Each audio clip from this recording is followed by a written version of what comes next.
I don't reflect too often thinking about what got me here, but it's really easy to forget all the time that it took. Figuring out production, learning to write, finding my sound, I'm always sort of thinking forward.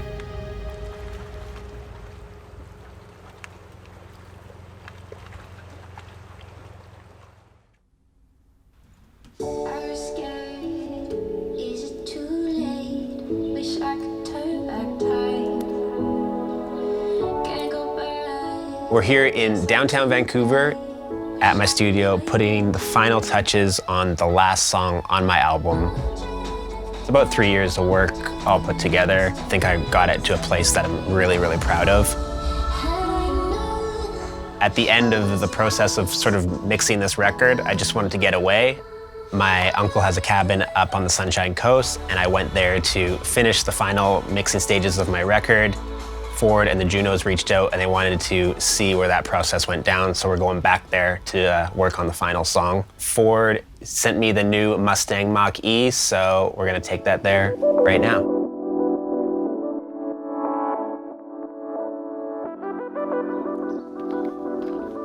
Damn, this is sick. I'm excited, and I like the white. I think I can just use my phone to open it here. Let's see. Easy. Let's go.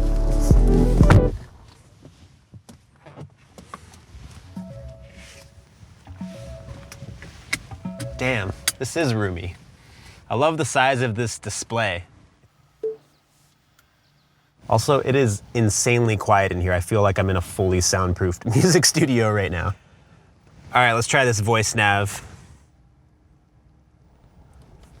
Find Gibson's British Columbia. Here's what I found. You can say set as destination. Set as destination. Starting route to Gibson's. Let's do a different drive mode here. As much as I like feeling like I'm in a soundproof music studio, I think I'm gonna change from whisper to engage. And there we go.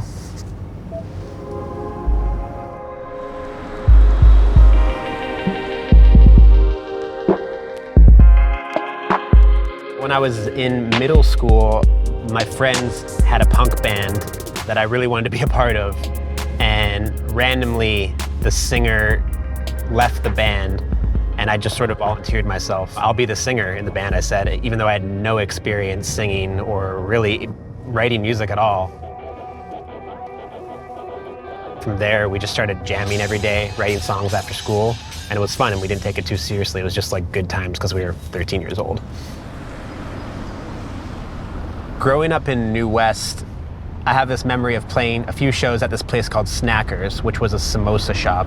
And the first time we played there, I started talking to the guy who owned the shop and asked him, how much is it to rent this place? He said, I'll rent it to you guys for $50. So we would throw punk shows there in the back of a samosa shop. I think we're actually getting pretty close to it, so we should go check it out and see if it's still there.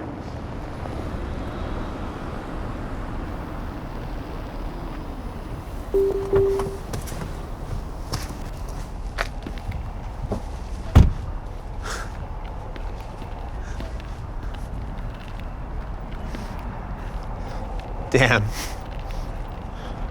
It's pretty crazy. This is where it used to be. They tore it down, but yeah, this is where Snackers used to be.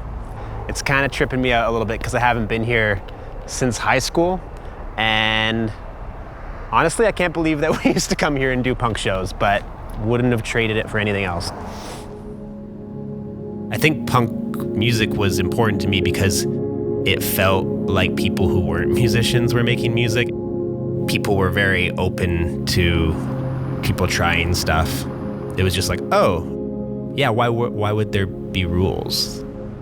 I loved it because it had this very DIY quality to it. Once I fully transitioned to making electronic music, it took me aback that I'm like, oh, I can make all of this stuff myself on my laptop.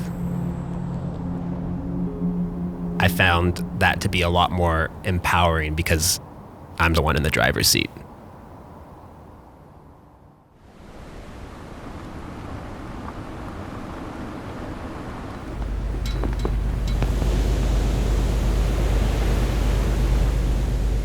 I was sort of in this limbo moment where I didn't really know what I was doing or if I would even do things with music.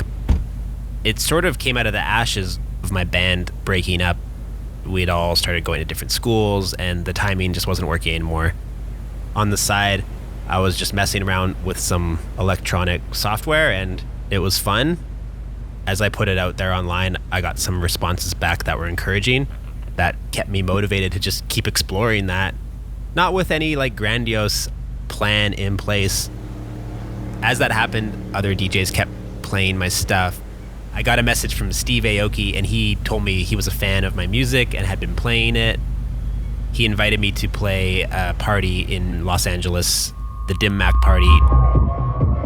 Steve really became a big supporter of me and ended up putting out my music for like the next 6 or 7 years. One thing that has stayed the same is getting that visceral reaction from the audience. When I'm making music, there always has to be that energy to it.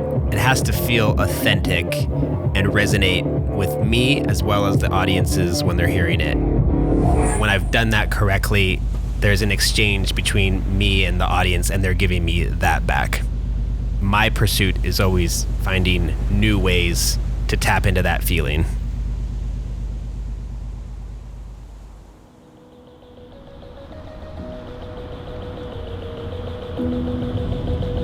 My family was very into road trips. One of my fondest memories growing up, my dad proposed the idea of why don't we just drive to Alaska and knock out all those driving hours in one shot. So we drove to Alaska in about, I want to say 5 days. Not only were we listening to the albums that he loved, whether it be Supertramp or the Beatles or Steely Dan, and in turn those albums became important albums to me as well, but also, you know, I was playing him some of the stuff I liked, like Refused and the Blood Brothers and Radiohead and things like that.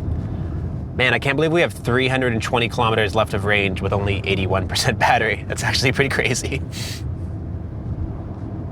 Definitely while I'm working on the album, I'm constantly sort of doing the car test. I feel like that's almost a cliche now in the music industry where, you know, you listen to it in the studio or on headphones all day. So it's nice to like finally play it on a different system, which a car is great for that.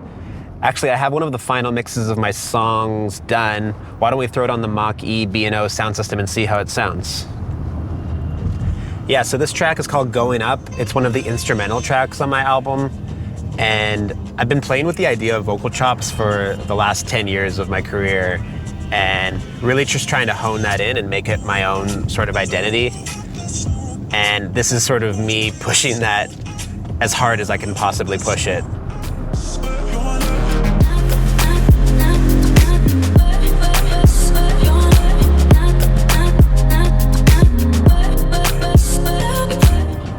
I love the low end on this B&O sound system, and I honestly want to just crank this thing as loud as I possibly can because I can feel it. I really can feel it.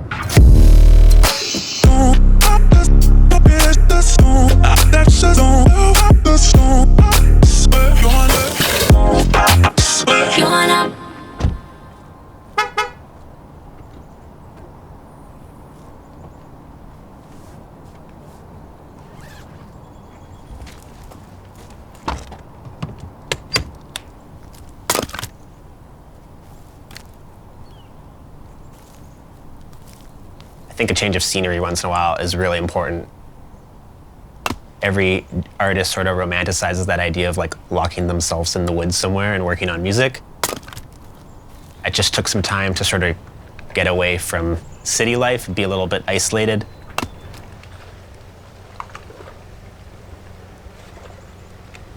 A habit that I've sort of picked up with producing, I've just been sort of recording random things as voice notes. Everywhere I've gone, I've sort of found sounds wherever I go. Yeah, it's cool to come out here and get these nature sounds because it almost sounds like there's nothing happening, but they add really nice texture to a lot of my songs. You know when you hear like an old song on vinyl and there's sort of a record scratch sound? You can do the same thing with rain or water hitting a dock. It doesn't need to be high quality. I actually think if it sounds a little bit more lo-fi, it adds to the vibe. I really like these subtle dock sounds. I think I'm gonna try and put this in the last track that I'm mixing for my album right now. I like to keep it really minimal, so I honestly just need my laptop and my headphones and I'm good to go. Big studio is not necessary to me and I try very hard to keep it that way. It's nice having everything just be really portable, the whole setup. Like, it almost feels like when I was in a punk band. It wasn't like so much about whether or not we had the right gear. I just had the tools to be able to make what I wanted. So I'm just bringing in some of these sounds that I recorded down at the dock today. And I think this one of the waves against the dock is gonna fit perfectly on this outro.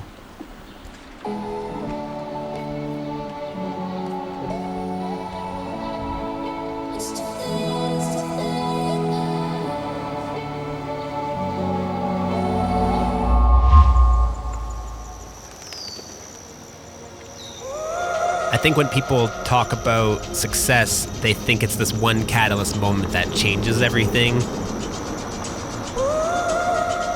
But I find it to be the complete opposite.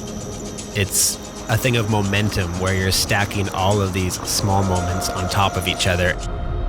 As I keep going, I'm trying to find new ways to access that feeling over and over again and just cut out the noise.